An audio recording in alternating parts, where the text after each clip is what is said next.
তো আজকে আমরা কি নিয়ে আলাপ করব? কি নিয়ে আলাপ করব? Logic, reasoning. আপনার নাম কি ভাইয়া? শরীফ। হ্যাঁ সরি, শরীফের নাম ভুলে গেছিলাম। তারপর গোলাম রব্বানী। আজকে আমরা কি নিয়ে আলাপ করতে আসছি বলেন তো? হ্যাঁ, এটার মধ্যে আমরা কি আলোচনা করব? আচ্ছা, রিজনিং মানে কি? রিজনিং মানে হচ্ছে, হ্যাঁ বসেন, সমস্যা নেই। মেইনলি হচ্ছে আমরা আলাপ করব যুক্তি নিয়ে। আমাদের ব্যাপক যুক্তি দিতে হচ্ছে ইদানিং, তাই না? বিশেষ করে ফেসবুকে মানুষের সাথে তর্ক করার সময়, আলোচনা করার সময় আমাদের ব্যাপক যুক্তি দিতে হয় না? এবং প্রায় কিন্তু আমরা কোনটা যুক্তি না এটার মধ্যে তালগোল পাকায় ফেলি। এবং শুধুমাত্র ফেসবুকে না, শুধুমাত্র বন্ধুদের সাথে আলোচনার সময় না, নর্মালিও কিন্তু আমাদের প্রাত্যহিক জীবনে আমাদের নিজের সাথেও যখন নিজে কনভারসেশন করি, নিজেও যখন কোনো একটা কিছু ভাবি, সেখানেও কিন্তু আমার যুক্তির প্রয়োজন হয়। তো সেইখানে যুক্তিটা কি, যুক্তি কিভাবে তৈরি করতে হয়, কোনটা যুক্তি না, যুক্তির মধ্যে ফ্যালাসিগুলো কি, এই জিনিসগুলো কিন্তু আমাদেরকে জানতে হবে। তবে আজকে আমরা মনে হয় যুক্তি কি সেটাই জানতে পারবো, ফ্যালাসিগুলোর জন্য আমাদের আরেকটা ওয়ার্কশপ লাগবে। সো আজকে আমরা শুধুমাত্র যুক্তি পার্টটা শেষ করব, ফ্যালাসির জন্য আমরা আরেকটা ওয়ার্কশপ অ্যারেঞ্জ করবো আশা করি ইনশাল্লাহ। আচ্ছা, তাহলে আমরা সরাসরি প্রবেশ করে ফেলি। হ্যাঁ, কেউ একজন বলবেন, আমাকে একটা যুক্তি দিবেন। ধরেন আমি যদি বলি, এই জায়গাটায় দাঁড়াইলাম, ফ্যান আছে তাই, আমি যদি বলি যে আওয়ামী লীগকে নিষিদ্ধ করা উচিত নয়, কে এটার বিপক্ষে? আওয়ামী লীগকে নিষিদ্ধ করা উচিত না একটা রাজনৈতিক দল হিসেবে, কে এটার বিপক্ষে? কে এটাকে সমর্থন করেন না? করেন। আচ্ছা, সমর্থন করেন। আপনি সমর্থন করেন নাকি করেন না? আমি কি বলছি এটা শুনছেন? কি বলছি?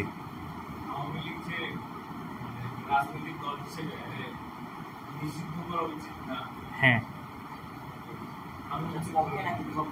হ্যাঁ, মানে আমি বললাম যে এইটাকে কে সমর্থন করেন অথবা করেন না। কারো কোনো মতামত নাই? পক্ষে মানে হচ্ছে আপনি করা উচিত না। কেন উচিত না?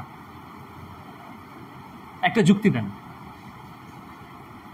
আমার মতে তাদেরকে যদি নিষিদ্ধ করা হয় তাহলে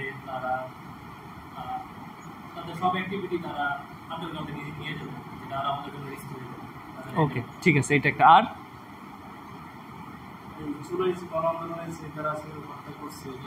পাশাপাশি তাদের যে কার্যকলাপ ছিল, আর তারা যদি আবার ক্ষমতায় আসে বা তাদের যদি দলীয় অধিকার থাকে রাজনীতি করার, পরবর্তী তারা যে ক্ষমতায় এসে আবার দেশের যে জুলাই আন্দোলনের সাধারণ শিক্ষার্থী ছিল তাদের উপর আবার নির্যাতন শুরু করবে, এটা ধারণা হয়।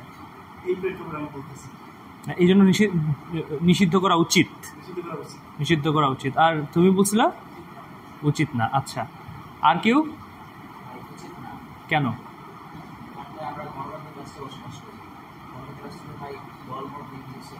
আচ্ছা, ওকে, ঠিক আছে। আপনারা প্রাথমিক মিস্টেকটা করেন নাই কেউই, সেটা হচ্ছে অধিকাংশ সময় আমরা যুক্তি দেওয়ার সময় শুধু স্টেটমেন্ট দিই। যেমন অনেক সময় এটা হয় যে আজকে ইরান তেল আবিবে 3টা মিসাইল ফেলছে, তেল আবিবের অনেক ক্ষতি হয়েছে, তাই না? এটা আমরা বলি। বাট 3টা মিসাইল তেল আবিবে পড়া থেকে কি ইসরায়েলের অনেক ক্ষতি হয়েছে এটা অ্যাজিউম করা যায়? অ্যাজিউম করা যায় না, কিন্তু এটা কাইন্ড অফ এ স্টেটমেন্টের মতো, অ্যাসারশনের মতো। আচ্ছা, ইরানের সাথে ইরানকে কেন আমাদের সমর্থন করা উচিত, অথবা সৌদি আরবকে কেন আমাদের সমর্থন করা উচিত? এক্ষেত্রে অনেকেই বলে কারণ ইরান একটা ইসলামী রাষ্ট্র। এটা কিন্তু কোনো যুক্তি না, এটা তার যুক্তি। ওরা বলে যে কেন ইরানকে অথবা সৌদি আরবকে সমর্থন করা উচিত, তার যুক্তি হচ্ছে কারণ ইরান একটা ইসলামী রাষ্ট্র। সে শুধু এতটুকু বলে, এতটুকু বলা কিন্তু যুক্তি না, তাই না? এতটুকু বলা কি? এটা একটা স্টেটমেন্ট, এটা একটা অ্যাসারশন। সো যুক্তি তাহলে কি? আমরা প্রথমে বললাম যে স্টেটমেন্ট, এটা কোনো যুক্তি না।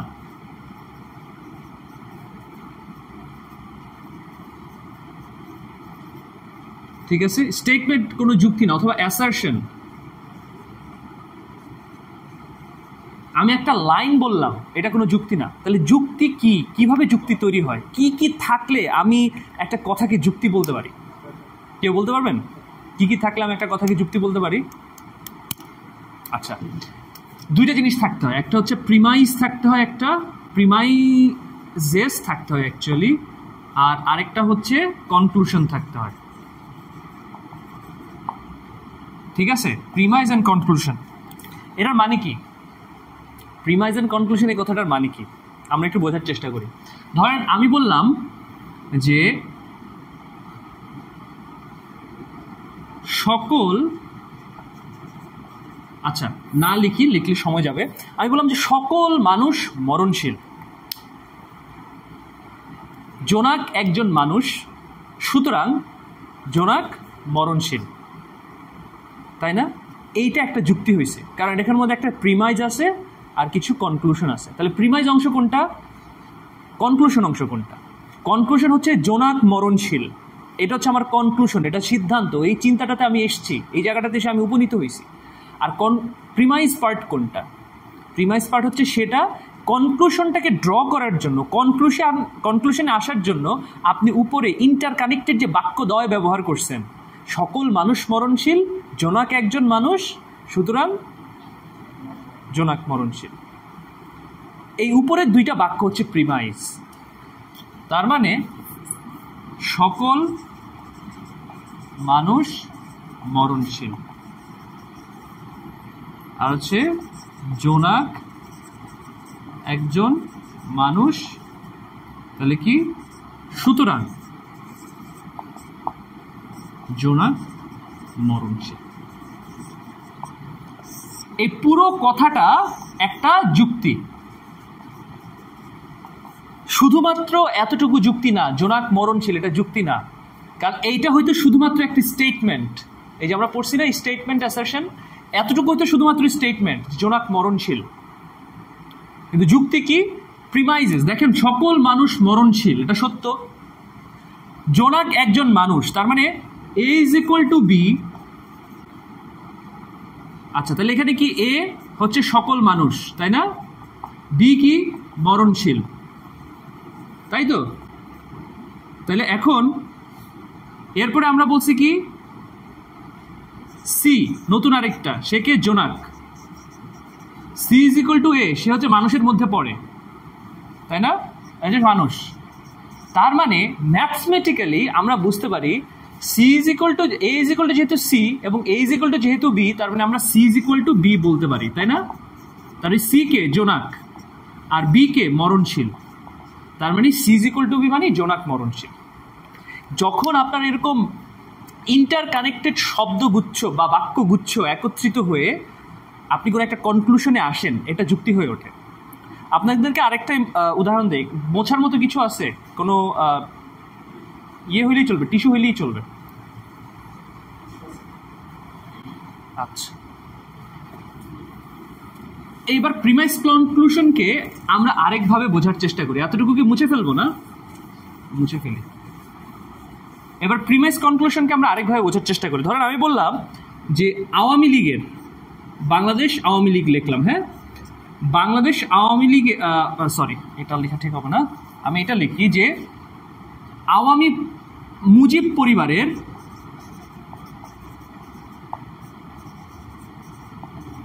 সকল সদস্য দুর্নীতিবাজ। এক্স মুজিব পরিবারের একজন সদস্য,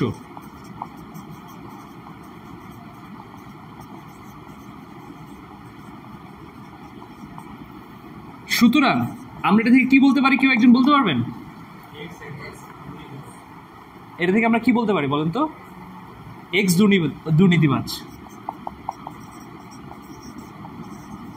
এখন কথা হচ্ছে এটা একটা যুক্তি হয়ে দাঁড়ালো। এখন প্রশ্ন হচ্ছে, ভাই আমি তো বুঝলাম যুক্তি কি, তাহলে যুক্তিটাকে ভাঙতে হয় কিভাবে? তাহলে আমরা বুঝলাম যুক্তির দুইটা কম্পোনেন্ট আছে, একটা হচ্ছে প্রিমাইজ আর একটা হচ্ছে কনক্লুশন। এইটাকে আমরা বলতেছি হচ্ছে কি? প্রিমাইজ অংশ, তাই না? আর এইটাকে বলতেছি হচ্ছে কনক্লুশন অংশ। সবসময় মনে রাখবেন, এবং যদি আপনারা যারা নোট করছেন নোট করতে পারেন, যে আমি দুইভাবে একটা যুক্তিকে ভাঙতে পারি। একটা হচ্ছে প্রিমাইজকে আমি ফলস প্রমাণ করব, যেটাকে আমরা বলতেছি যুক্তি খণ্ডন। যুক্তি খণ্ডন কিভাবে হচ্ছে? প্রিমাইজ যেগুলো আছে প্রিমাইসকে আমি ভুল প্রমাণ করতে পারি, আর একটা হচ্ছে যে কনক্লুশন আসলো, কনক্লুশনের কাউন্টার ফ্যাকচুয়াল দিতে পারি, কাউন্টার ফ্যাক্ট হাজির করতে পারি, দুইটা জিনিস। অর্থাৎ জিনিসটা বুঝছেন আপনারা কি বলছি? আমি প্রমাণ করতে পারি। এখন আমার কথা হচ্ছে, যেহেতু এই যুক্তিটা দেওয়া হয়েছে, আমি কোনো একটা কথা বলতেছি, ফেসবুকে তর্ক করতেছি অথবা মানুষের সাথে কথা বলতেছি, তাই না? এই সময় আমাকে এই যুক্তিটা দেওয়া হইলো, এখন আমি এটা ভাঙবো কিভাবে? আমরা বলছি যে ভাঙার উপায় হচ্ছে প্রিমাইসকে ভুল প্রমাণ করা অথবা কনক্লুশনের একটা কাউন্টার ফ্যাক্ট দাঁড় করানো। এটার উপায় কি? আমি যদি কোনোভাবে প্রমাণ করতে পারি মুজিব পরিবারের সকল সদস্য দুর্নীতিবাজ না, তাহলে যুক্তিটা ইনভ্যালিড হয়ে যায় না? তাহলে যুক্তিটা ভেঙে যায় না? আমি যদি কোনোভাবে প্রমাণ করতে পারি যে মুজিব পরিবারের, আমি যদি ধরেন 2-3টে উদাহরণ টানি যে হ্যাঁ মুজিব পরিবারের অমুক সম্পর্কে কিছু পাওয়া যায় নাই, তুমুক সম্পর্কে কিছু পাওয়া যায় নাই, কয়েকটা নাম ধরে বললাম ABCD, তারা দুর্নীতিবাজ না, তার মানে আপনি যে যুক্তিটা দিচ্ছেন যে মুজিব পরিবারের সকল সদস্য দুর্নীতিবাজ, আপনি যে প্রিমাইসটা টানছেন আপনার কনক্লুশন টানার জন্য, এই প্রিমাইসটা ভুল, তাই না? এটা বললেই কিন্তু যুক্তিটা ভেঙে যায়। তাহলে আমরা যুক্তি ভাঙার 1 নম্বর উপায় শিখলাম, সেটা হচ্ছে প্রিমাইসকে ভুল প্রমাণ করা। 2 নম্বর যে উপায় যুক্তি ভাঙার, সেটা হচ্ছে কাউন্টার ফ্যাক্ট হাজির করা। এখন আমার কনক্লুশনের কাউন্টার ফ্যাক্ট হাজির করা। এখন আমার কনক্লুশন কোনটা? কনক্লুশন হচ্ছে এক্স একজন দুর্নীতিবাজ, এটা হচ্ছে আমার ফাইনাল কনক্লুশন। কোনোভাবে যদি আমি প্রমাণ করতে পারি, কোনো ডকুমেন্টস দিয়ে, কোনো একটা রিপোর্ট দিয়ে, পুলিশের কোনো মন্তব্য দিয়ে, অথবা কোনো কেসের হিয়ারিং দিয়ে, যে দেখেন এক্স সম্পর্কে দুর্নীতির অভিযোগ নাই, তাহলে কিন্তু আমার প্রিমাইজও ভাঙতে হচ্ছে না, শুধুমাত্র আমি এই কথাটার এক্স দুর্নীতিবাজ, এটা একটা কাউন্টার ফ্যাক্ট হাজির করলাম, তাই না? একটা অন্য আরেকটা ফ্যাক্ট আছে এর ব্যাপারে, এটা হাজির করলেই কিন্তু আমার যুক্তিটা ভেঙে যাচ্ছে। তার মানে বোঝা গেছে যে কিভাবে করে যুক্তি ভাঙতে হয় আর যুক্তি গড়তে হয়। এখন সবচেয়ে ইন্টারেস্টিং পার্ট, খুব ইন্টারেস্টিং পার্ট, একটা যুক্তি তৈরি করলেই কিন্তু এটা যুক্তি হয়ে যাবে না। আপনি কিছু প্রিমাইস থাকলে আর কনক্লুশন থাকলে এটা যুক্তি হয়ে যেতে, যুক্তি হয় না। তাহলে যুক্তির জন্য কি লাগে? যুক্তিটা যুক্তিটা ভ্যালিড হইতে হয়। আচ্ছা, এতটুকু পর্যন্ত যা আমরা বলছি, এতটুকু কি বুঝছেন সবাই? আচ্ছা, তাহলে এখন যুক্তি হচ্ছে কি হইতে হয়? Valid and invalid. এখন কখন যুক্তি ভ্যালিড হয় আর কখন ইনভ্যালিড হয়? Valid and invalid argument. ধরেন আমি বললাম, এতক্ষণ আমরা ভ্যালিড আর্গুমেন্ট দেখছি। ভ্যালিড আর্গুমেন্ট কি? ভ্যালিড আর্গুমেন্ট মানে হলো কনক্লুশন যখন প্রিমাইস থেকে সরাসরি আসে তখন আমরা এটাকে ভ্যালিড আর্গুমেন্ট বলি। অর্থাৎ প্রিমাইসগুলো থেকেই কনক্লুশন আসতেছে, চেইন আছে একটা। একটু আমরা দেখছি না, চেইন আছে সবগুলোর মধ্যেই, যে মানুষ মরণশীল, দুর্নীতিবাজ পরিবারের একটা চেইন ছিল, কিন্তু সেখান থেকে আমি একটা কনক্লুশনে আসছি, মানে আর্গুমেন্টটা ভ্যালিড। কিন্তু সবসময় প্রিমাইস অ্যান্ড কনক্লুশন থাকলেই চেইন মেনটেন হবে এটা আমরা বলতে পারি না, তখন আর্গুমেন্টটা ইনভ্যালিড হয়ে যায়। অর্থাৎ আমি যদি বলি যে আওয়ামী পরিবারের সকল সদস্য দুর্নীতিবাজ, এক্স একজন মানুষ যে আওয়ামী পরিবারের কর্মচারী ছিল, তার মানে এক্সও একজন দুর্নীতিবাজ, এটা কি আর্গুমেন্টটা হবে? এটা দিকে প্রমাণ হয় যে এক্স, এটা কি যুক্তি হয়েছে? কেন যুক্তি হয় নাই? কারণ প্রিমাইসগুলো একটা আরেকটার সাথে ইন্টারকানেক্টেড না, তাই না? এইটা একটা ইনভ্যালিড আর্গুমেন্ট। এখন ইন্টারেস্টিং ব্যাপার হচ্ছে, অনেক সময় যেটা হয় যে আমাদের কাছে অনেক ফ্যাক্ট, একজন মাঝে মাঝে এরকম হয় যে টিভিতে যখন আমরা টক শো দেখি, ফেসবুকে অথবা বাস্তব জীবনে যখন আমাদের কোনো ফ্রেন্ডের সাথে আমরা আলাপ করি, তখন অনেক ফ্যাক্ট দেয়। আমাদের অনেক বন্ধু থাকে না, যে শাল টাল বলে, ইচ্ছা মতো স্ট্যাটিস্টিক্স বলে, লম্বা লম্বা আপনাদেরকে মানে হিউজ ইনফরমেশন, অনেকগুলা নাম, তাই না? অনেক এরকম দেয়, দিয়ে তারপরে সে একটা কনক্লুশন ড্র করে, আর আপনাদের কাছে মনে হয় যে আল্লাহ কি অসাধারণ একটা আর্গুমেন্ট দিছে। বাট এটা আর্গুমেন্ট কি? আর্গুমেন্ট না, এটা শুধুমাত্র ট্রু ফ্যাক্টের উপর নির্ভর করে না। তার মানে আপনাকে ট্রু ফ্যাক্ট দিবে, বাট আর্গুমেন্টটা ইনভ্যালিড হইতে পারে। যেমন আমি আপনাদেরকে দেখাই উদাহরণস্বরূপ, এবং ধরে নিচ্ছি যে ইরানের কাছে 5000 5K ব্যালিস্টিক মিসাইল আছে, BM লিখলাম, হ্যাঁ, ব্যালিস্টিক মিসাইল আছে। আমার একটা যুক্তি দিচ্ছি, ঠিক আছে? যুক্তির মধ্যে আমি আপনাদের কিছু ফ্যাক্ট দিচ্ছি। ফ্যাক্ট নাম্বার 1, ইরানের কাছে 5000 ব্যালিস্টিক মিসাইল আছে। 2, ইরানের কাছে পুরো ইরানের মধ্যে 4000 4333টা এয়ার ডিফেন্স সিস্টেম আছে পুরো ইরানে, এবং একই সাথে ইরানের বর্তমানে যে আর্মি, স্ট্যান্ডিং আর্মি, সেটা হচ্ছে 103 মিলিয়ন ধরে নিচ্ছি স্ট্যান্ডিং আর্মি আছে। সুতরাং এই থেকে আমি কনক্লুশনে আসলাম যে ইরান ইসরায়েল যুদ্ধ হলে ইরান জিতবে। দেখেন, ধরে নিচ্ছি যে এগুলো সত্য কথা, সব ফ্যাক্ট, একদম স্ট্যাটিস্টিক্যাল ফ্যাক্ট, যে আমার ইরানের কাছে 5000 ব্যালিস্টিক মিসাইল আছে, ইরানের কাছে 4033টা এয়ার ডিফেন্স সিস্টেম আছে, 103 মিলিয়ন স্ট্যান্ডিং আর্মি আছে। তার মানে আমি ধরে নিচ্ছি ইরান ইসরায়েল যুদ্ধ হলে ইরান জিতবে। এটা কি আর্গুমেন্ট হয়েছে? এটা কিন্তু আর্গুমেন্ট হয় নাই। কেন আর্গুমেন্ট হয় নাই?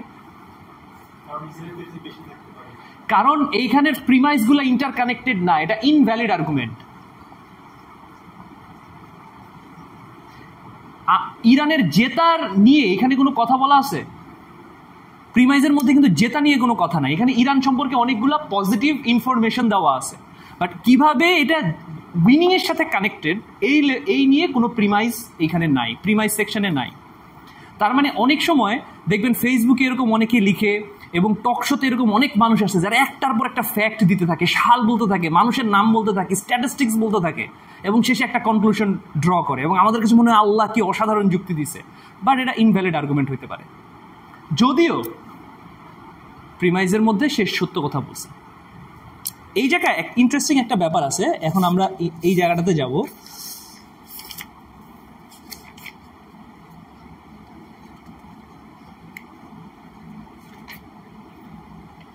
আচ্ছা, তাহলে এখন একটা আর্গুমেন্ট ইনভ্যালিড কি ভ্যালিড, এইটা আমি যখনই কোনো একটা আর্গুমেন্ট দেখব, তার মানে প্রথমে কি দেখলাম আর্গুমেন্ট কিভাবে তৈরি হয়, এরপরে দেখলাম একটা আর্গুমেন্ট ভ্যালিড কি ইনভ্যালিড। একটা আর্গুমেন্ট ভ্যালিড অথবা ইনভ্যালিড হতে পারে।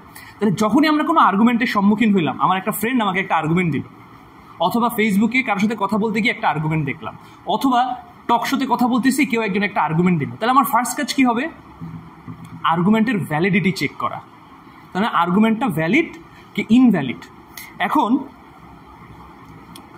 এরপরের কাজ কি হবে? আর্গুমেন্টের সাথে ডিল করার, এরপরে তাকে রিবার্ট দেওয়া। যদি আর্গুমেন্টটা ভ্যালিড হয় তাহলে তাকে আমি রিবার্ট দেবো বা যুক্তি খণ্ডন করবো। এই দুইটা হচ্ছে আমার প্রাইমারি কাজ, আর্গুমেন্টের ভ্যালিডিটি চেক করা যে আর্গুমেন্টটা ভ্যালিড কিনা, এরপর আমি তাকে যুক্তি খণ্ডনে যাব। যুক্তি খণ্ডন কীভাবে করতে হয় একটু আগে আমরা দেখছি, তাই না? কী করতে হয়? ইদার আমার প্রিমাইসগুলোকে অসত্য প্রমাণ করতে হয়, যে প্রিমাইসগুলো আমি বলছি এগুলো ঠিক না, অথবা আমাকে বলতে হয় কনক্লুশন যেটা আমি ড্র করছি এটার বাইরেও অন্য একটা সত্য আছে, আর একটা ফ্যাক্ট আছে। তাইলে কিন্তু আমার আর্গুমেন্ট রিবার্টেড হয়ে গেল, যুক্তি খণ্ডিত হয়ে গেল। এখন প্রশ্ন হচ্ছে, তাহলে ভ্যালিডিটি কিভাবে চেক করে?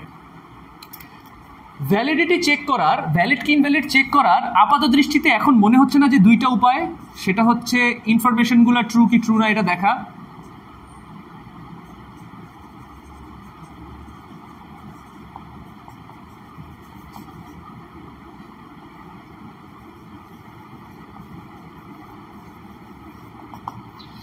আর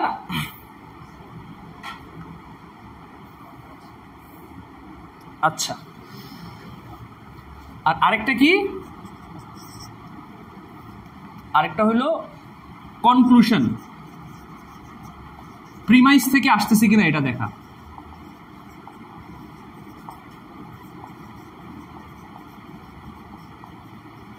আপাত দৃষ্টিতে মনে হচ্ছে ভ্যালিড ইনভ্যালিড প্রমাণ করার জন্য আমাকে এটা দেখতে হবে, তাই না? আপাত দৃষ্টিতে মনে হচ্ছে যে যদি কনক্লুশনগুলো আসে ইয়ে থেকে, যদি ইনফরমেশনগুলো ট্রু থাকে এবং কনক্লুশন যদি প্রিমাইস থেকে আসে, তাহলে আমি বলতে পারবো ইনভ্যালিড, আর্গুমেন্টটা ভ্যালিড কি ইনভ্যালিড। আচ্ছা, কিন্তু এই জায়গাটা নিয়ে আমাদের প্রবলেম আছে। একটু আগে আমরা বলতেছিলাম আমার ইনফরমেশনগুলো ট্রু কি ট্রু না, ইনফরমেশনগুলো আমার ফ্যাকচুয়াল কি ফ্যাকচুয়াল না, এটার উপরে কখনোই আর্গুমেন্টের ভ্যালিডিটি বা ইনভ্যালিডিটি নির্ভর করে না। শুধুমাত্র কিসের উপর নির্ভর করে? কনক্লুশন এবং প্রিমাইজের সাথে কানেকশন আছে কিনা এটার উপর। বোঝা গেছে? আচ্ছা, এখন আমরা আরেকটা উদাহরণ দেখি, খুবই ইন্টারেস্টিং। সেটা হলো আরেকটা ইনভ্যালিড আর্গুমেন্টের উদাহরণ দেখি, বাট উইথ ফ্যাক্ট। ইরান প্রথম দিন, ফার্স্ট ডে, হ্যাঁ, প্রথম দিন ইসরায়েলের তেল আবিবে 3টা মিসাইল, ইরানের 3টা মিসাইল আঘাত করছে, হ্যাঁ, মিসাইল হিট করছে 3টা প্রথম দিন তেল আবিবে।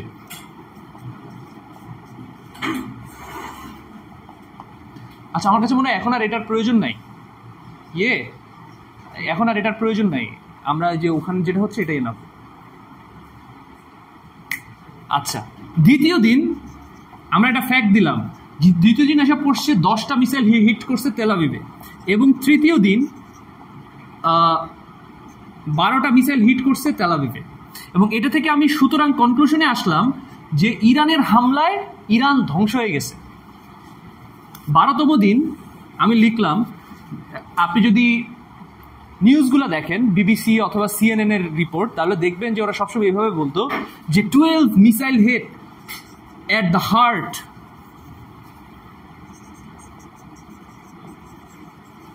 heart of Tel Aviv. সুতরাং আমি এটা থেকে বুঝলাম, সুতরাং ইরানের হামলায় ইসরায়েলের তেল আবিব ধ্বংস বিধ্বস্ত হয়ে গেছে। আমি প্রথমে একটা ফ্যাক্ট দিলাম, প্রথম দিন 3টা মিসাইল পড়ছে তেল আবিবে, দ্বিতীয় দিন 10টা মিসাইল পড়ছে তেল আবিবে, তৃতীয় দিন 12টা মিসাইল পড়ছে at the heart of Tel Aviv. সুতরাং তেল আবিব ইরানের হামলায় ধ্বংস বিধ্বস্ত হয়ে গেছে। এটা যদি আমার আর্গুমেন্ট হয়, প্রথম কথা, সে আর্গুমেন্টটা কি ভ্যালিড হয়েছে? এই আর্গুমেন্টটা কি ভ্যালিড? আমি কি আসলেই বুঝতে পারি যে ভেঙে গেছে, তছনছ হয়ে গেছে? বুঝতে পারি না। কেন? কারণ প্রিমাইস ইন্টারকানেক্টেড না। ইসরায়েল ধ্বংস হয়ে যাওয়া, মিসাইল হিট করা মানে তেল আবিব ধ্বংস হয়ে যাওয়া না। মিসাইলের হিট কতটুকু হয়েছে, তাই না, কোন জায়গাটায় পড়ছে, এগুলোর অনেক কিছু নির্ভর করে যে ধ্বংস হয়ে গেছে কি হয় নাই, ডিস্ট্রাকশন রেট কতটুকু ছিল, এগুলোর উপর নির্ভর করে। তো যেহেতু ধ্বংস হয়েছে কি হয় নাই এই জিনিসটা প্রিমাইজের মধ্যে বলা নাই, সুতরাং এই আর্গুমেন্টটা ইনভ্যালিড। শুধুমাত্র আমার ফ্যাক্ট আর স্ট্যাটিস্টিক্স দিলেই একটা জিনিসের আর্গুমেন্ট কারেক্ট হয়ে যায় না। এখন এই যে শব্দটা উচ্চারণ করলো, at the heart of Tel Aviv, এইটা দিয়ে মাঝে মাঝে মনে হয় না যে কি ভয়ঙ্কর একটা ডিস্ট্রাকশন হয়েছে? At the heart of Tel Aviv মনে হচ্ছে কি ভয়ঙ্কর, একদম হার্টই ধ্বংস করে ফেলছে। মানুষের যেরকম হার্ট ধ্বংস করে ফেললে একেবারে মানুষ মরে যায়, ওই টাইপের একটা ঘটনা হচ্ছে। But fact is, heart of Tel Aviv এটা হচ্ছে একটা ইমোটিভ ওয়ার্ড। এটা র্যাটোরিক্যাল কারণে ইউজ করে। ইমোটিভ ওয়ার্ড, র্যাটোরিক, এই শব্দগুলোর সাথে আপনারা পরিচিত? ইমোটিভ ওয়ার্ড মানে হচ্ছে যেই ওয়ার্ড ইমোশন ক্যারি করে, ঠিক আছে, যে ওয়ার্ড ইমোশন ক্যারি করে এগুলোর নাম হচ্ছে ইমোটিভ ওয়ার্ড।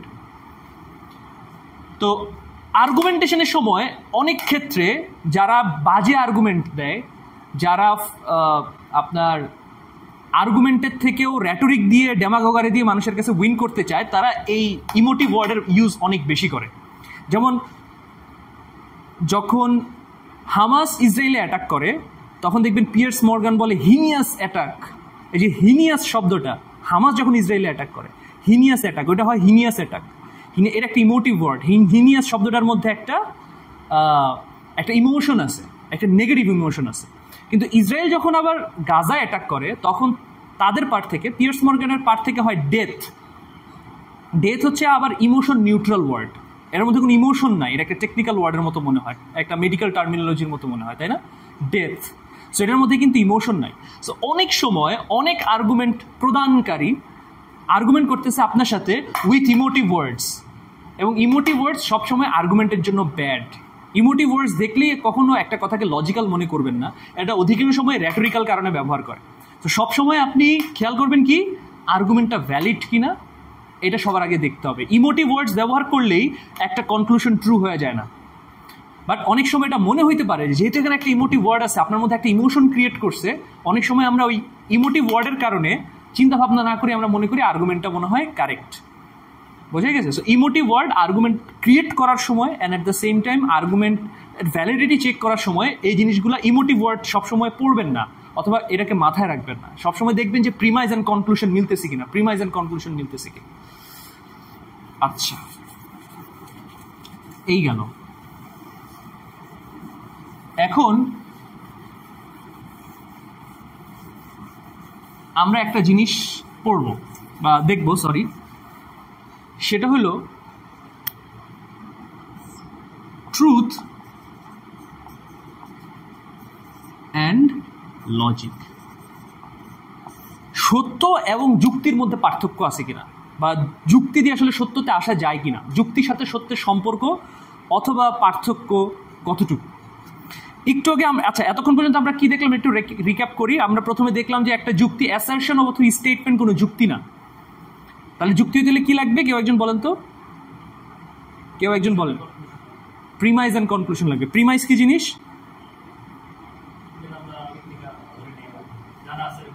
জানা আছে, ধরে নেই, এবং দে আর ইন্টারকানেক্টেড, এবং ওইটা থেকে আমরা একটা কনক্লুশনে, একটা সিদ্ধান্তে আসি, তাই না? আচ্ছা, এরপর আমরা শিখলাম যে তাহলে একটা যুক্তিকে ভাঙতে হলে কি করতে হবে?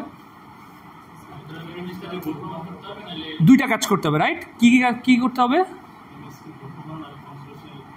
কাউন্টার ফ্যাক্ট, কনক্লুশনের একটা কাউন্টার ফ্যাক্ট দিতে হবে। তারপরে আমরা কি দেখলাম?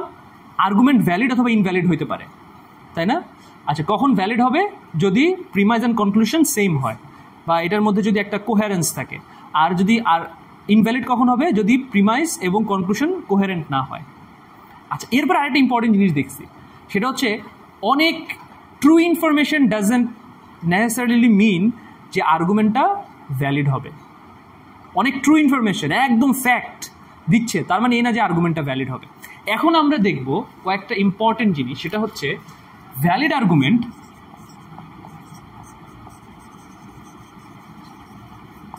But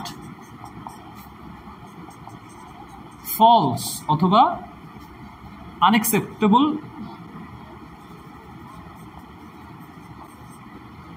fact. ফলস ফ্যাক্ট দিয়ে, আনএক্সেপ্টেবল ফ্যাক্ট দিয়ে ভ্যালিড আর্গুমেন্ট ক্রিয়েট করা যায়। একটা ছোট উদাহরণ দিই। ধরেন আমি বললাম যে আওয়ামী লীগ পরিবারের সকল সদস্য দুর্নীতিবাজ। জাহিদুল ইসলাম আওয়ামী পরিবারের একজন সদস্য, সুতরাং জাহিদুল ইসলাম একজন দুর্নীতিবাজ। আর্গুমেন্টেশন ঠিক আছে কিনা? স্ট্রাকচারালি আর্গুমেন্ট ঠিক আছে, বাট এটা কি ট্রু? এখানে সবগুলো প্রিমাইজ কি ট্রু? সবগুলো প্রিমাইজ ট্রু না। তার মানে প্রিমাইজ ফলস হইলেও একটা আর্গুমেন্ট ভ্যালিড হইতে পারে, এবং এটা থেকে কনক্লুশনও হয়তো বা ভ্যালিড কনক্লুশন আসবে। বাট প্রিমাইজ যদি ফলস হয়, প্রিমাইজ যদি আনএক্সেপ্টেবল ফ্যাক্ট হয়, তারপরও এইটা দিয়ে কি হইতে পারে? এটা দিয়ে একটা ভ্যালিড আর্গুমেন্ট ক্রিয়েট করা যেতে পারে। আর্গুমেন্ট হচ্ছে একটা স্ট্রাকচারাল জিনিস। হ্যাঁ, ট্রু আর ফলস দুটাই হইতে পারে। মানে আমরা এখন দেখতেছি যে কেন লজিক মানি ট্রুথ না। আমরা অনেক সময় মনে করি যে logic money truth. Most of the cases যেটা হয় যে আমরা যদি বলি গড আছে অথবা গড নাই, অথবা আরও মেটাফিজিক্যাল যে জিনিসগুলো আছে, তুমি কেমনে জানছো? আমি লজিক্যালি এই সিদ্ধান্তে এসে উপনীত হয়েছি, বলি না আমরা লজিক দিয়ে বুঝতে পারছি, সায়েন্স দিয়ে বুঝতে পারছি নাই। তা আমরা এখানে আস্তে আস্তে ওই দিকে আগাবো যে আসলে ট্রুথ এবং লজিক, মোরালিটি এবং লজিক, এই জিনিসগুলো আসলে কীভাবে সেপারেটেড একটা আরেকটার থেকে। একটা ট্রু লজিক মানি মোরালিটি না, লজিক মানি ট্রুথ না। তাহলে লজিকটা কি? লজিকটা আমরা বলছি একটা স্ট্রাকচার, তাই না? স্ট্রাকচার অফ থিঙ্কিং, আর্টিকুলেশন, অনেক কিছু হতে পারে। তার মানে valid argument but false fact. আচ্ছা, এইটা হচ্ছে আর্গুমেন্টেশনের যদি আমি একটা ক্যাটাগরি করি, একটা র্যাঙ্কিং করি যে কোন আর্গুমেন্টটা ভালো খারাপ, এটা হচ্ছে সেকেন্ডে থাকবে। তাহলে এক নাম্বার থাকবে কি? এক নাম্বার হচ্ছে valid argument and true fact. এই আর্গুমেন্টটাকে আমি বলি অ্যাকসেপ্টেবল আর্গুমেন্ট।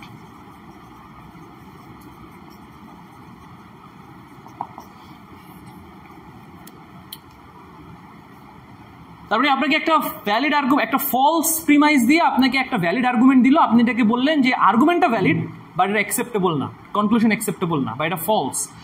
আবার এটা possible, valid argument, true fact এবং আপনার আর্গুমেন্টটা অ্যাকসেপ্টেবল হয়। যেমন ধরেন হচ্ছে আমি যদি বলি যে মুঘল সাম্রাজ্য একটা মুসলিম শাসনামল ছিল, তাই তো?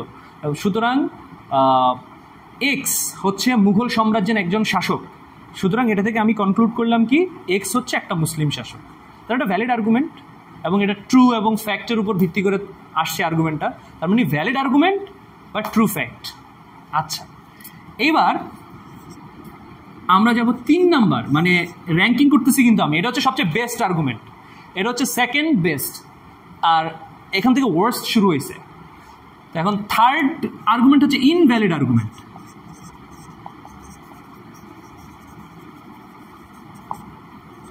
বা ট্রু ফ্যাক্ট, ঠিক আছে, বাট স্টিল এই আর্গুমেন্টটা কি আনএক্সেপ্টেবল। আচ্ছা, বিষয়টা কেমন? বিষয়টা হচ্ছে এই যে একটু আগে আমরা যেমনটা দেখলাম, একটু আগে আমরা আর্গুমেন্ট দিলাম না, ইরানের আর্গুমেন্ট দিলাম, আমরা ইসরায়েলের আর্গুমেন্ট দিলাম, সেখানে কিন্তু আমরা সবগুলো ট্রু ফ্যাক্ট দিছি, সবগুলো ট্রু ফ্যাক্ট দিছি না? ইরানের কত সৈন্য আছে, মিলিটারি পাওয়ার কেমন, ইসরায়েলের কি অবস্থা, সব কিছু আমরা ট্রু ফ্যাক্ট দিছি। বা ট্রু ফ্যাক্টের উপর ভিত্তি করেও, ট্রুথের উপর ভিত্তি করেও আর্গুমেন্টটা কি ভ্যালিড হয়েছে? আর্গুমেন্টটা কিন্তু তখন ভ্যালিড হয়নি। আর সবচেয়ে ওয়ার্স্ট কাইন্ড অফ আর্গুমেন্ট, যেটা most of the Facebook debater যারা সেটা ইউজ করে, সেটা হচ্ছে invalid argument and false fact.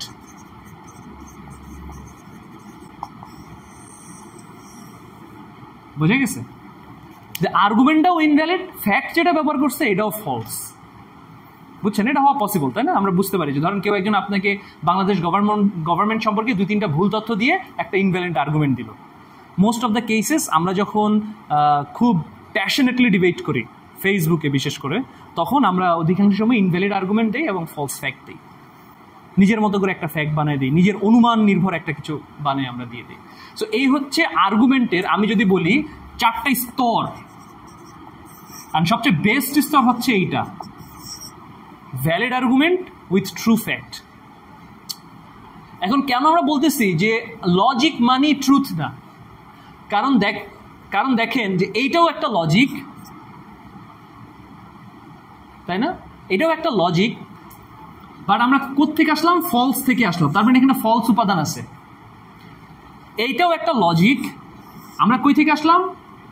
এইটা একটা লজিক এবং এখানে ট্রু আছে, বাট যে কনক্লুশনটা কিন্তু আমার ঠিক মতো আবার ইনভ্যালিড হয়ে যাচ্ছে, মানে কনক্লুশনটা আবার আমি ব্যবহারযোগ্য কনক্লুশন না, যদিও আমি ট্রুথ ব্যবহার করছি। কনক্লুশনটা ব্যবহারযোগ্য না কেন? কারণ এটা আর্গুমেন্টটা ইনভ্যালিড। তাই আমি অনেক টেকনিক্যাল কথা বলে ফেলতেছি না, টেকনিক্যাল কথা বলে ফেলতেছি। আচ্ছা ধরেন আমি আবার একটু বলি, সেটা হচ্ছে যে একটু আগে আমরা যেমন বললাম যে ইরানের এক্স নাম্বার অফ মিসাইল আছে, এক্স নাম্বার অফ মিসাইল আছে, x number of air defence আছে, এক্স নাম্বার অফ মিলিটারি আছে, সুতরাং ইরান জিতবে। এইটা হচ্ছে একটা 3 নম্বরের উদাহরণ, valid argument, invalid argument but with true fact.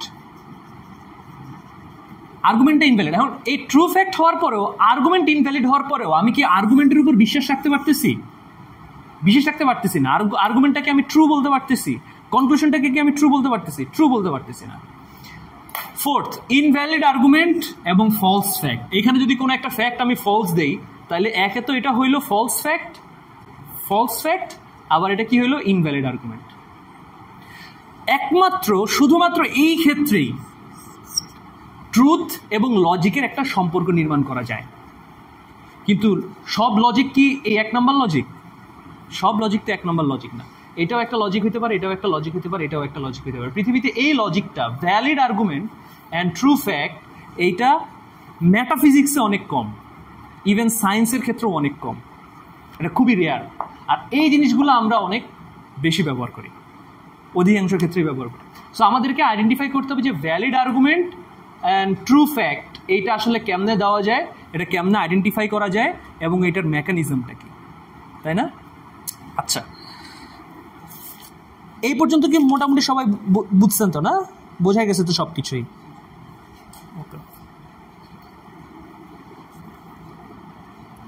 তার মানে কি আমরা বুঝতে পারছি যে কোনো একটা আর্গুমেন্ট দিলেই আমরা বলতে পারি না যে এটার মধ্যে সত্য লুকায়িত আছে, এটার মধ্যে মিথ্যাও থাকতে পারে।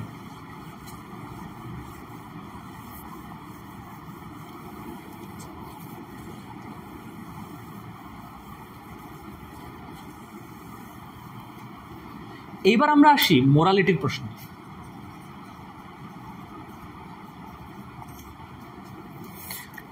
ধরেন আমি বললাম যে বাংলাদেশে একটা আইন আছে ট্যাক্স পেয়ারদের জন্য এই আইনটা, এবং এই আইনের মধ্যে একটা ছোট্ট ফাঁক আছে পৃথিবীর অল ট্যাক্স পেয়াররা যেটা করে, ট্যাক্স পেয়ার আর কি। তো ট্যাক্স পেয়াররা কী করে, আইনের ছোট্ট একটা ফাঁক ফোকর দেখে ওই ফাঁক ফোকরের ভেতর দিয়ে ওরা ট্যাক্স ফাঁকি দেয়।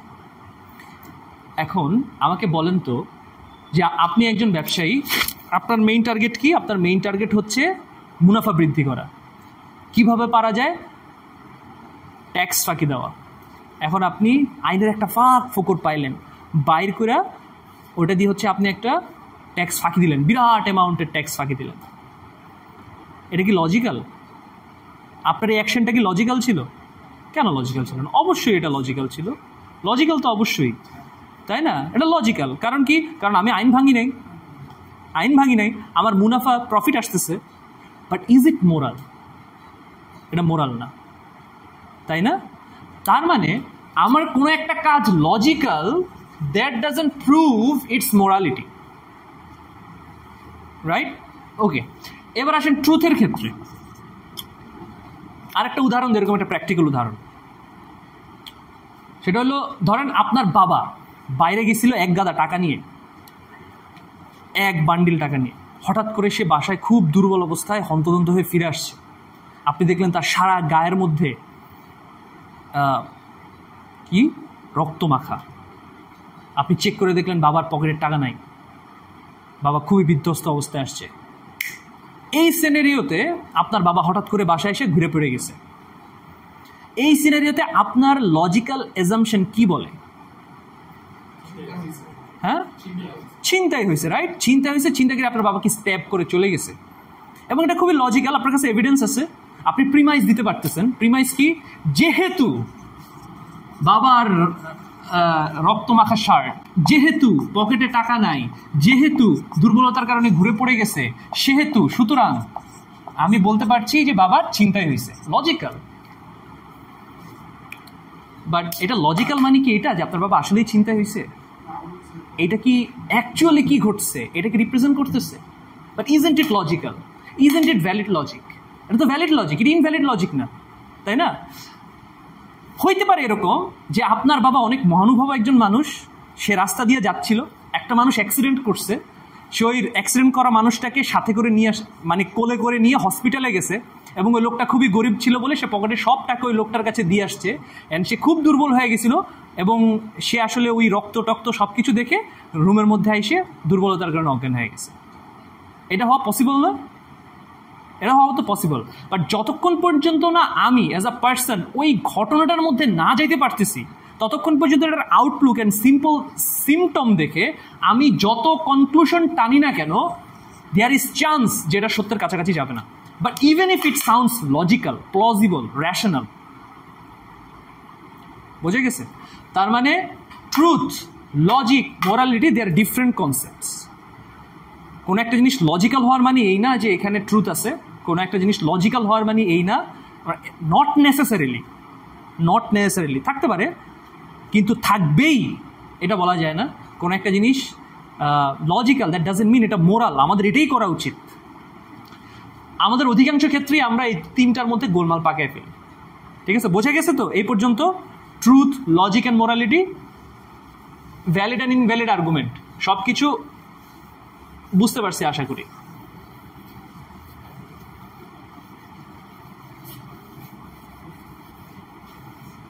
আচ্ছা, এইবার আরেকটা ইম্পর্টেন্ট জিনিস আমরা দেখছি না যে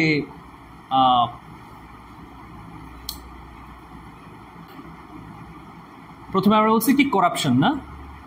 করাপশনের কথা বলছি আমরা, তাই না? যে একটা লোক একটা আর্গুমেন্ট দিছিলাম আমরা করাপশনের, তারপরে আরেকটা আর্গুমেন্ট দিছিলাম আমরা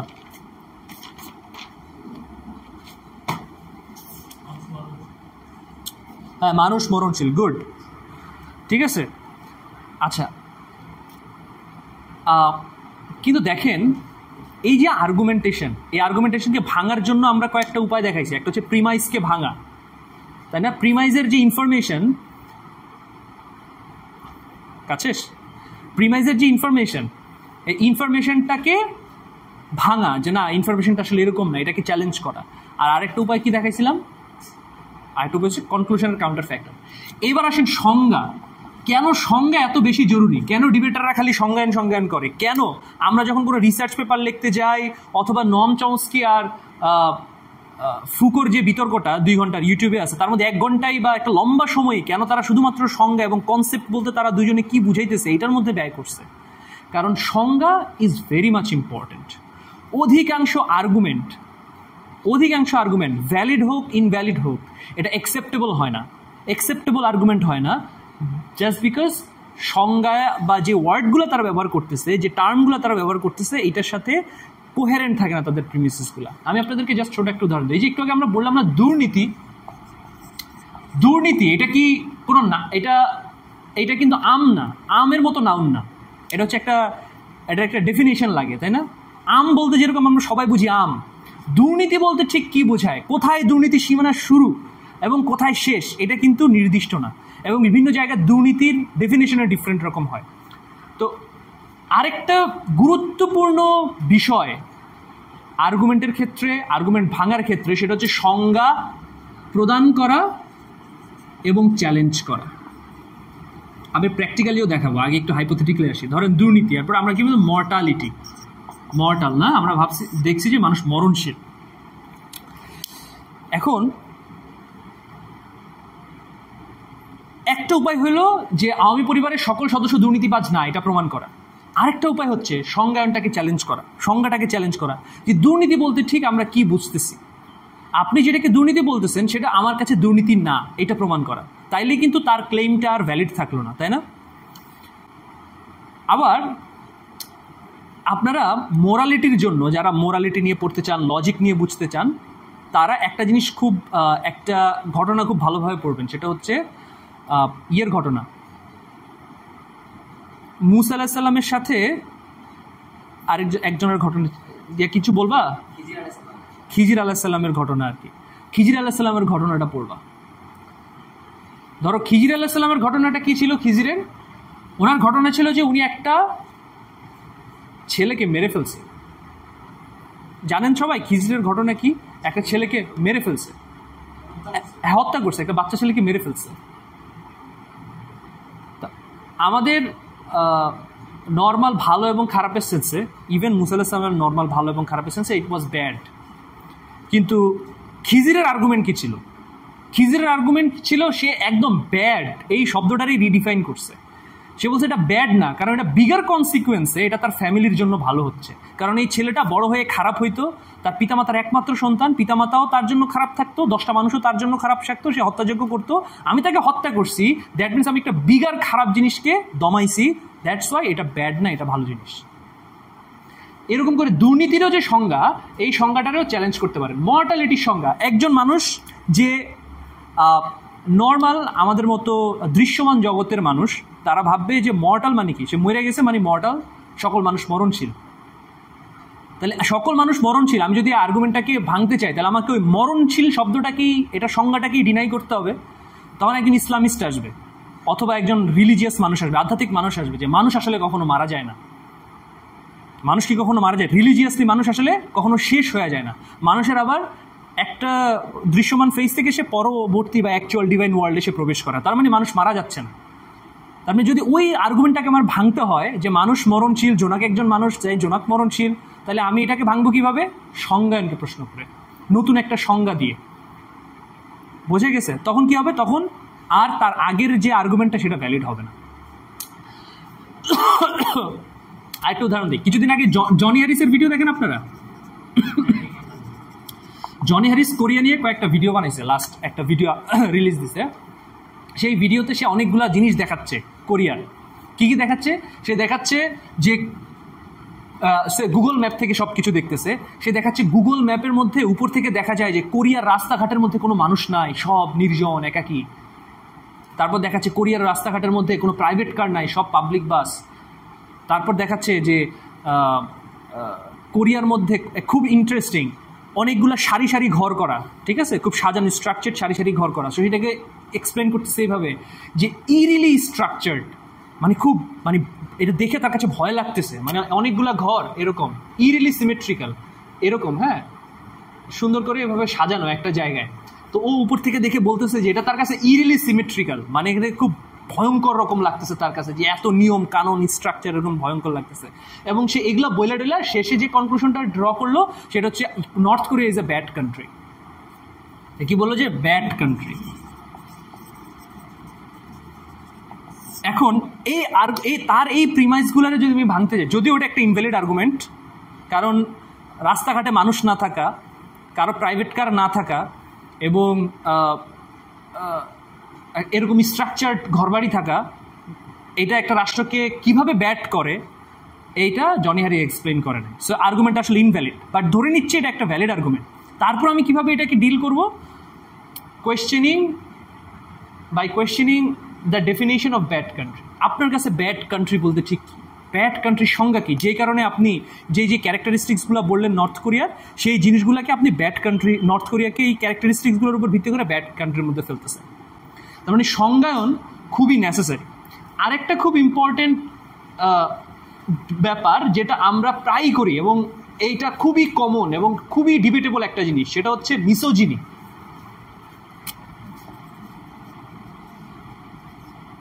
মিসোজিনি বানান কেমনে ভাই? এখন তো আমারে বলবো আমি মিসোজিনিস, কারণ আমি মিসোজিনিস বানান পাই না। আচ্ছা, বাংলাতেই লিখি মিসোজিনি। মিসোজিনি, হ্যাঁ। এখন আপনি দেখবেন যে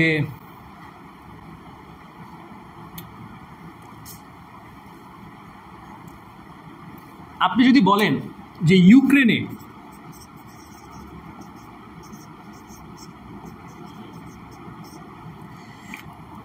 ইউক্রেনে হচ্ছে কেন পুরুষদেরকে যুদ্ধ নেওয়া হলো, কেন পুরুষদেরকে যুদ্ধে যাওয়া বাধ্য করা হলো, কেন নারীদেরকে বাধ্য করা হলো না, আপনি যদি কথা বলেন, তখন কোনো একজন কেউ এসে আপনাকে বলবে যে যেহেতু তুমি নারীদেরকে যুদ্ধে যাওয়াকে বাধ্যতামূলক করতে বলছো, that's why you are a misogynist. তাই না? তার কাছে আর্গুমেন্ট এটা।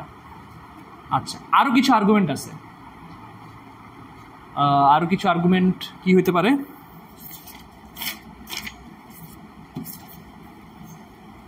ও হ্যাঁ, কিছুদিন আগে ডেইলি স্টার একটা ম্যানুপুলেটর কারা, মানে রিলেশনশিপের মধ্যে ম্যানুপুলেটর কারা, এটা নিয়ে একটা ছবি পোস্ট করছে। তো ছবির মধ্যে দেখাচ্ছে যে ছেলেটা একটা মেয়েকে ম্যানুপুলেট করতেছে। তখন কেউ একজন বলল যে ডেইলি স্টার যে এই ছবিটা করলো, ছবিটা তো ভুল, একটা রং মেসেজ দিচ্ছে, কারণ এই ছবি দেখে মনে হচ্ছে ছেলেরা সবসময় মেয়েদেরকে কি করে, ম্যানুপুলেট করে, তাই না? ভ্যালিড কথা। এখন কেউ একজন আইসা যদি বলে যে তুমি নারীদেরকে ম্যানুপুলেটরের জায়গায় দেখাইতে বলছো, that means you are a misogynist. Common এটা হইতে পারে না? তারপরে দেখেন আবার হচ্ছে কি ম্যানুপুলেটর, এইখানের এই আর্গুমেন্টগুলো, এই আর্গুমেন্ট কি ভ্যালিড ইনভ্যালিড এটা নির্ভর করবে ধরেন সংজ্ঞার উপর। মিসোজিনি বলতে আসলে ঠিক সে কি বুঝাইতেছে। মিসোজিনি বলতে আসলে যেটা বোঝায় সেটার সাথে তার যে ক্যারেক্টারিস্টিক্সগুলো আছে এই ক্যারেক্টারিস্টিক্সগুলো মিলতেছে কিনা। মোস্ট অফ দ্য টাইম আমরা এই সংজ্ঞানের জায়গায় ভুল করি, অধিকাংশ ক্ষেত্রেই আমরা ভুল করি, কারণ সে যদি ভুল সংজ্ঞানে একটা ক্যারেক্টারিস্টিক্স হাজির করে ওটাকে ওই সংজ্ঞানের ভিতরে ফেলে, তাইলে কিন্তু এটা ইনভ্যালিড আর্গুমেন্ট হয়ে যাবে। আরেকটা আর্গুমেন্ট হইতেছে কি, সেটা হচ্ছে এটা তৌহিদি জনতা অনেক বেশি করে, নারীরা প্রস্টিটিউট। এখন আমরা কি পড়তেছি যে সংজ্ঞায়ন কেন যুক্তির জন্য জরুরি এবং যুক্তির ভ্যালিডিটি, ইনভ্যালিডিটি, অ্যাকসেপ্টেবিলিটি, ট্রুথ এবং ফলসের জন্য জরুরি। নারীরা প্রস্টিটিউট, এটার জন্য তাদের যুক্তি কি? কারণ যেই নারী বিড়ি খায়, যেই নারী ওয়েস্টার্ন পরে বাইরে যায় এবং যেই নারী পুরুষের সাথে ঘুরে বেড়ায় সে প্রস্টিটিউট। আর্গুমেন্টটা কি ভ্যালিড? আর্গুমেন্টটা ভ্যালিড না। ঠিক যেরকম করে মিসোজিনির আর্গুমেন্টটাও ভ্যালিড না, যে ইউক্রেনে কেন নারীদেরকে বাধ্যতামূলক করা হইল না যুদ্ধে যাওয়া, এইটা যেমন একটা মানুষকে মিসোজিনিস্ট করে না। ম্যানুপুলেটরের ছবিতে নারীর ছবিও দেওয়া উচিত এই কথা বললে কেন একটা মানুষকে মিসোজিনিস্ট করে না, এটা যেমন ইনভ্যালিড আর্গুমেন্ট, কারণ এটা সংজ্ঞার সাথে যায় না। এইটাও হচ্ছে ইনভ্যালিড আর্গুমেন্ট যে একটা নারী সিগারেট খাইলেই প্রস্টিটিউশনের সংজ্ঞায় ওই নারীটা পড়ে না। সে নারীটা অন্য কিছু হইতে পারে, স্মোকার হইতে পারে, বাট প্রস্টিটিউশনের সঙ্গে এই নারীটা পড়ে না। এটা একটা কমন লজিক্যাল ইনভ্যালিড আর্গুমেন্ট। আমি বললাম না যে এটা আর্গুমেন্টই হয় নাই, এটা তো ফ্যালাসি, তো আমি এটা অনেক পরে, এটা আর্গুমেন্টই হয়নি। আচ্ছা, এরপরে আরেকটা ফান্ডামেন্টালিস্ট, এগুলো খুব কমন ইনভ্যালিড অ্যান্ড ফ্যালাসিপূর্ণ আর্গুমেন্ট আর কি। ফান্ডামেন্টালিস্ট ও বলে কি ছেলেটা নিয়মিত 5 ওয়াক্ত নামাজ পড়ে, তারপর হচ্ছে ইসলামের মৌলিক বিধিবিধান মেনে চলে, সুতরাং ছেলেটা অথবা মেয়েটা ফান্ডামেন্টালিস্ট। আর্গুমেন্টটা ইনভ্যালিড, কারণ ফান্ডামেন্টালিস্ট বলতে আসলে ঠিক যেটা বোঝায় সে তার প্রিমাইজের মধ্যে এই কথাগুলো নাই। ওই প্রিমাইজে আসলে ফান্ডামেন্টালিজমের যে ক্যারেক্টারিস্টিক্স, তার প্রিমাইজের মধ্যে সে ছেলেটার যে ক্যারেক্টারিস্টিক্স বর্ণনা করতেছে সেগুলো অনুপস্থিত। দ্যাটস ওয়াই এগুলো কি ফলস। সে জানে না এটার ফান্ডামেন্টালিজম বলতে কি বোঝায়, সংজ্ঞা। প্রস্টিটিউট বলতে কি বোঝায় জানে না, মিসোজিনিস বলতে কি বোঝায় জানে না। That's why say wrong attribute করে এবং আর্গুমেন্ট, অধিকাংশ আর্গুমেন্টই ইনভ্যালিড হয়।